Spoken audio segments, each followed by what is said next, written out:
नमस्कार दोस्तों, आप सभी का स्वागत है हमारे चैनल पर। और आज की इस वीडियो में मैं आपके लिए लेकर आई हूँ जेठ मास में सोमवार की व्रत कथा। चलिए आरंभ करते हैं।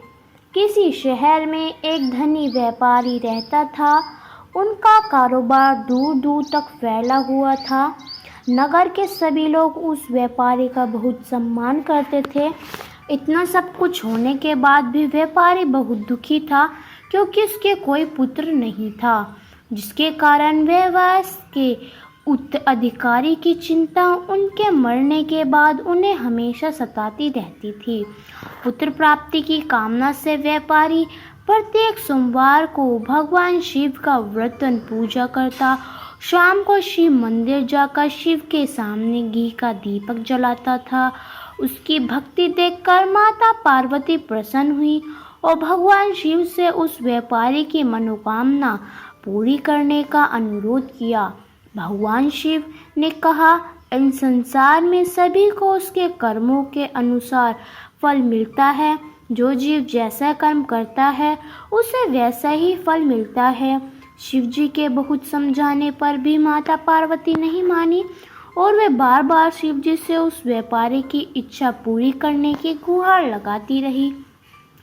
अंत में माता की विनती देखकर भगवान भोलेनाथ को उस व्यापारी को पुत्र प्राप्ति का वरदान देना पड़ा।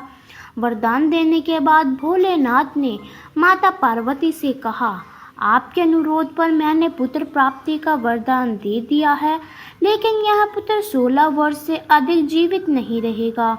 उसी रात भगवान शिव ने उस व्यापारी के सपने में दर्शन दिए, उसे पुत्र प्राप्ति का वरदान दिया। उसके पुत्र के 16 वर्ष तक जीवित रहने की भी बात बताई। भगवान की प्रार्थना से व्यापारी खुश था, लेकिन बेटे की अल्पायु की चिंता ने उसकी खुशी को खत्म कर दिया। व्यापारी पहले की तरह सोमवार को भगवान शिव का व्रत करता रहा। कुछ महीने के बाद उसके घर पर एक बहुत सी सुंदर बालक ने जन्म लिया। घर खुशियों से भर गया।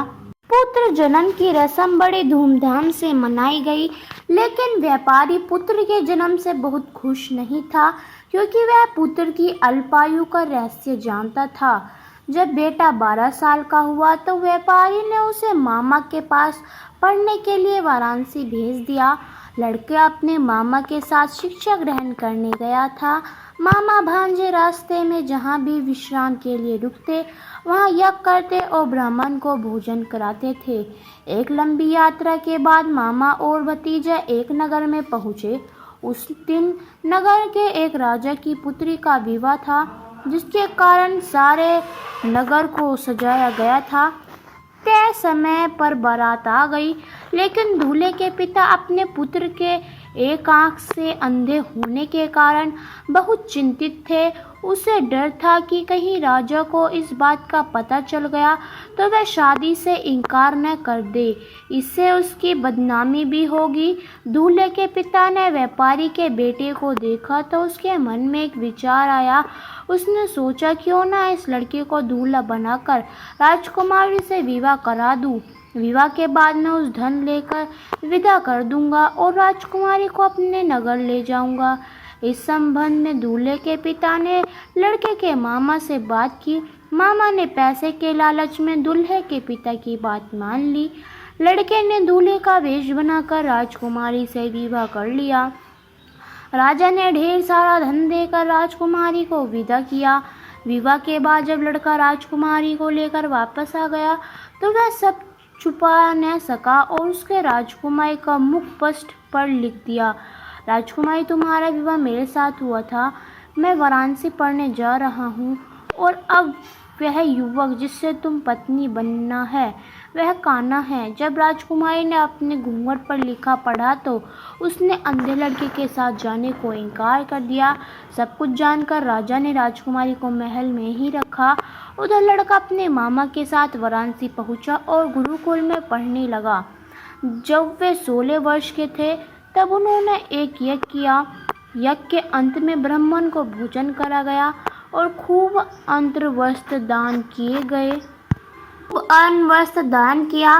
रात में वह अपने बेडरूम में सो गया। शिव के वरदान के अनुसार उनकी नींद में ही उसके जीवन पक्षी उड़ गए। सूर्योदय के समय मामा मृत भांजे को देखकर रोने और पीटने लगे। आसपास के लोग भी जमा हो गए और दुख व्यक्त करने लगे। उधर से गुजरते एक बालक के मामा का रोना और विलप करना भगवान शिव और माता पार्वती ने भी सुना। पार्वती ने भगवान से कहा, प्राणनाथ में उनके रोने की आवाज़ सहन नहीं कर सकती। आपको इस व्यक्ति की पीड़ा को दूर करना चाहिए। भगवान शिव यह अदृश्य रूप में पार्वती के समीप गए तो भोलेनाथ ने पार्वती से कहा, यह उसी व्यापारी का पुत्र है जिससे मैंने 16 वर्ष की आयु में वरदान दिया था। माता पार्वती ने फिर शिव से कहा, उस बालक को जीवन दान देने की विनती की। माता पार्वती के अनुरोध करने पर भगवान शिव ने बालक को जीवित होने का वरदान दिया और कुछ ही क्षणों में वह जीवित हो उठा। पढ़ाई पूरी करने के बाद बालक लड़का अपने मामा के साथ शहर की ओर चल पड़ा। चलते चलते दोनों उसी शहर पहुँचे जहाँ उन्होंने शादी की थी। उस नगर में भी यज्ञ का आयोजन किया।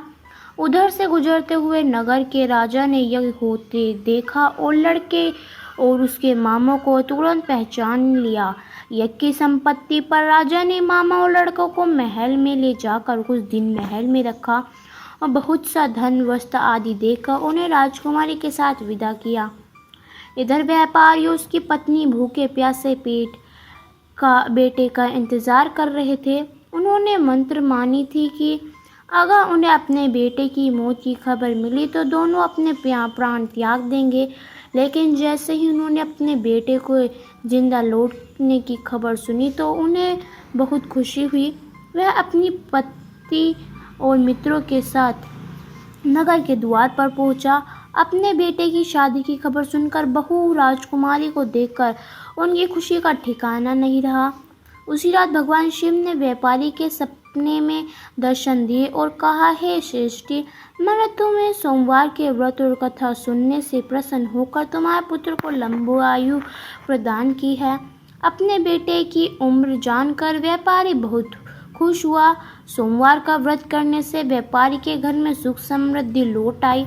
शास्त्रों में लिखा है कि जो स्त्री पुरुष सोमवार का व्रत करते हैं और व्रत कथा सुनते हैं उनकी सभी मनोकामनाएं पूर्ण होती है।